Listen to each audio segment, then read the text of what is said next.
Okay, so far we have looked at the basic comprehension of the text, and we have also looked at the first paragraph and gone over some of its stylistic elements. I am aiming now to go through the rest of the text a little bit quicker, only looking at some of the more relevant points. The reason for that is I could talk all night about it, and I don't want to spend all night talking about it, so let's try to speed it up a little bit. So if we look straight away at the second paragraph, we can see this here list of 3. So it's talking about war, it's talking about the impact of war, and it's talking about how people are sending their sons, their brothers and their husbands to fight and to die in the war. So we know that it's saying sons, brothers, husbands. It's listing 3 things. I'm putting up 4 fingers, but it's listing 3 things, and therefore it is a list of 3, or triples, whatever you want to call it. I personally prefer a list of 3. What that technique is really doing to us is it's showing us that these people who are going to die, they are not just random figures, they are not just numbers, they are people with lives and relationships, and their deaths will have massive impacts, not just on them because they have lost their lives, but also on their families who are now left without their husband, left without their son, left without their brother. So that there is really quite emotional language, because most people who are reading this will have a relative, will have a husband, will have a son, will have a brother that they can relate to. It's making the reader think about their own relationships and how they would feel if it was their family members that were no longer going to be returning home from this war. Things tend to be a little bit more persuasive when we make it personal. We are, after all, self-centered creatures, and therefore we're more likely to believe in things if we can see how it would directly impact us. Carrying on looking at this. So then it says, we are taking black young men who have been crippled by our society and sending them 8,000 miles away to guarantee liberties in Southeast Asia, which they had not found in Southeast Georgia and East Harlem. So these young black men who have been treated so unfairly by American society are now going away to fight for freedoms that they themselves do not have. They are putting their lives on the line to guarantee freedoms that they don't have. That there is irony. It's ridiculous that these people are putting their lives at risk for this. You can look at the word liberties here, and that to me would have connotations of equality. It would also make me think about the American Constitution, about fairness, about those founding principles upon which the country supposedly likes to live by, and yet here we see a very clear example of how those principles are not being adhered to. Here it then talks about some of this segregation, like I mentioned in the first video. So you have African Americans versus white people in America. They did not have the same rights. They were not allowed to coexist.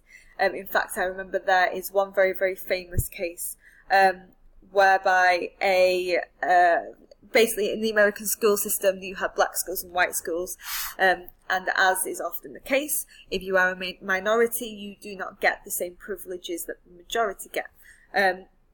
As this became overturned and black people were allowed into mainstream schools, there was mass outcry, mass outrage over it. In fact, I'm just going to pause this video now for a second so that I can get the example up for you, because I think you'll find it quite interesting.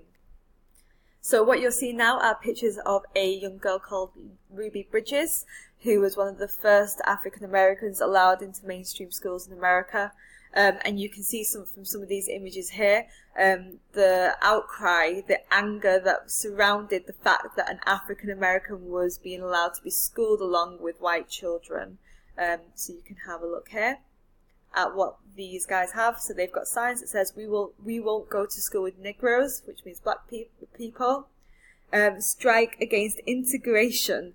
The people just didn't like the idea of society being integrated, which is quite ironic to me, considering that America tends to believe that its society is what's called a melting pot. I think we watched a video of this in class, the Great American Melting Pot, the idea that American society is founded with lots and lots of different people coming into the country, melting together, creating a nice multicultural society. That's the theory. This here is the reality, sadly. So this here is one of the ideas that Martin Luther King picks up. So he talks about, let's find it, this bit here. And so we have been repeatedly faced with the cruel irony of watching Negroes and white boys on TV screens as they kill and die together for a nation that has been unable to seat them together in the same schools. So he's saying that it's ironic that in a society that won't allow black people and white people to go to school together, they will allow them to die together and to kill people together. So that basically the government isn't living up to its own morals. Is that the right word? I don't think so, but it's not living up to what it preaches. Essentially, it's being hypocritical, because it's won't allow black people and white people to coexist in society day to day, but when it comes to fighting a war, then suddenly that's fine. So this use here of, I suppose it's I don't really know what to call it. I suppose it's an allusion to the political system, will persuade the reader as they are forced to confront their own values. They're forced to confront the society within which they live, their own values. I think it's quite an effective sentence. Then next you might want to take a chance to look at some of the diction, some of the lexical choices that are being made within the next sentence. If you look at phrases such as brutal solidarity, cruel manipulation, those phrases really are very emotive. And you can also see Martin Luther King's attitude towards the war here as well. So he's not saying, oh, you know, how fantastic that black people are allowed to fight and kill and commit murder along with white people. He's arguing, well, really, like, both of what both groups are doing, it's not quite right. He's not blaming either group for doing it. He's more blaming the government, thinking of the overarching power structure here. So you've got the government who are sending the people away to war. It's the government that he's criticising. And he calls it a cruel manipulation of the poor. He's talking about how the government is manipulating the poor into going to war. And then let's scroll down. Down we go. So now he comes into the next bit of his argument. Just 1 second. And he's now talking about his own experiences. And he very openly states that, for it grows out of my own experiences in the ghettos of the North.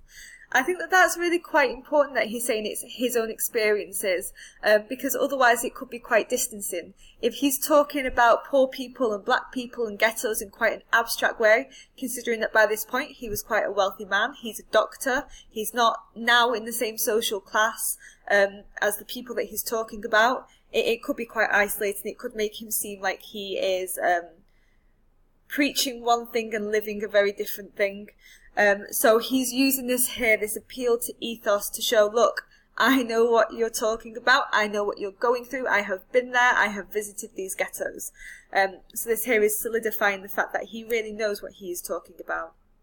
And not only has he just visited the ghettos, I mean, anyone can visit the ghettos, anyone can spend an hour there and say, oh yes, I've done it, I've seen it, jobs are good, and now I'm in a position to be able to tell you what to do. But he has been there the last 3 years, the last 3 summers, so for an extended period of time.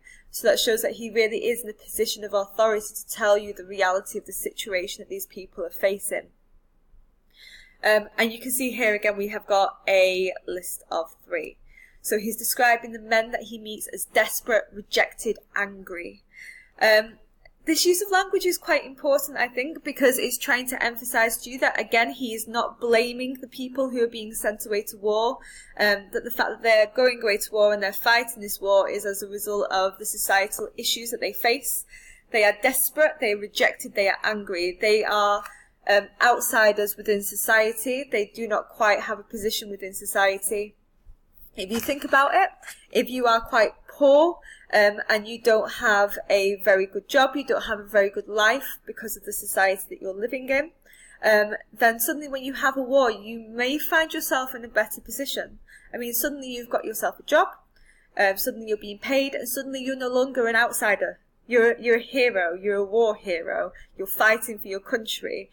So it's quite a compelling reason for people to want to go to war. And he can understand how people who were outsiders now might feel more accepted or more personally fulfilled as a result of this war. So I think that's quite interesting. you're really trying to pinpoint in the argument, in his argument, well, who is he arguing against? Who is he blaming for this war? And it's so important to note that it's not the soldiers that he's blaming, it's the governments, it's those power structures. And here you have lots of references to violence. So as we earlier said, Molotov cocktails, that's a references to bombs, and then rifles, which is a type of gun. And he's showing that these are the traditional modes that people turn to for solving their problems. Now, as we earlier said, Martin Luther King, he's not an advocate at all of violent protest. However, here he is changing his mind. So we need to think, well, why is he now changing his mind?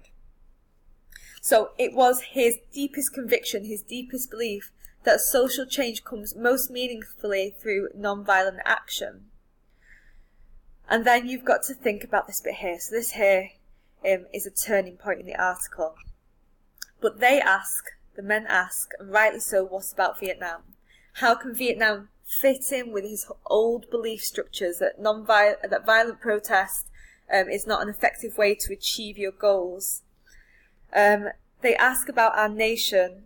They ask if our own nation wasn't using massive doses of violence to solve its problems. So you've got here the fact that America as a nation is using violence to solve its problems. Therefore, why shouldn't the outsiders also use violence to solve their problems to get what they want? I mean, if it's good for one, it's good for the other, would be their argument. Their questions hit home, and I knew I could never again raise my voice against the violence of the oppressed in the ghettos without having first spoken clearly to the greatest purveyor of violence in the world today, my own government. So he's saying, do you know what? I still think that non-violent protest is the best way of getting what you want. However, before I turn against oppressed people and say that what you're doing isn't effective, I should first turn to the people who use violence the most, which is the American government. So that is really at the heart of his argument. It's the fact that he still believes what he believes. He still believes that non-violent protest is best. However, if he's going to criticise violent protest, it is best to criticise the people who are doing that the most, and that is his government. That is really emphasised by the use of this dash here, that creates that dramatic pause. It forces the reader to focus on this. These lines, my own government. The use of the personal pronoun here is showing that he's accepting some ownership. They are his government. They are elected by his people in some sense. If you think of him as an American, that is his people who are electing his government. And therefore he has to accept some of that ownership. But he's being highly critical of it. He's saying, this is my government, this is what they're doing, however I do not agree with it. Then again, you've got this triple here. It's quite emotive. It makes it sound very much like a call to arms. For the sake of those boys, for the sake of this government, for the sake of the hundreds of thousands trembling under our violence, personal pronoun again, I cannot be silent. So he's really forcing you as a reader to think about what you should do. He cannot be silent for the sake of those boys, this government, and hundreds of thousands trembling under our violence. So if we scale that down a little bit, you've got those boys. Where's my comment box? There. Those boys. So you've got the use of the word boys. Is quite interesting. He's not saying men. He's saying boys. That's emphasising how young they are. American spelling. Emphasising. Yes. How young they are. Therefore also emphasising their vulnerability. Have I spelled that wrong? Let's see. Vulnerability. There you go. Even I get things wrong. So it's emphasising how young they are. Which again is emphasising how cruel and wrong the war is. I'm going to spell emphasising wrong again now. No, I'm not. Haha. How wrong the war is. For the sake of this government, so he's trying to talk about his government, and for the sake of the hundreds of thousands trembling under our violence. The hundreds of thousands of people that he's referring to are the people dying in Vietnam. And again, as we said, this use of the personal pronoun.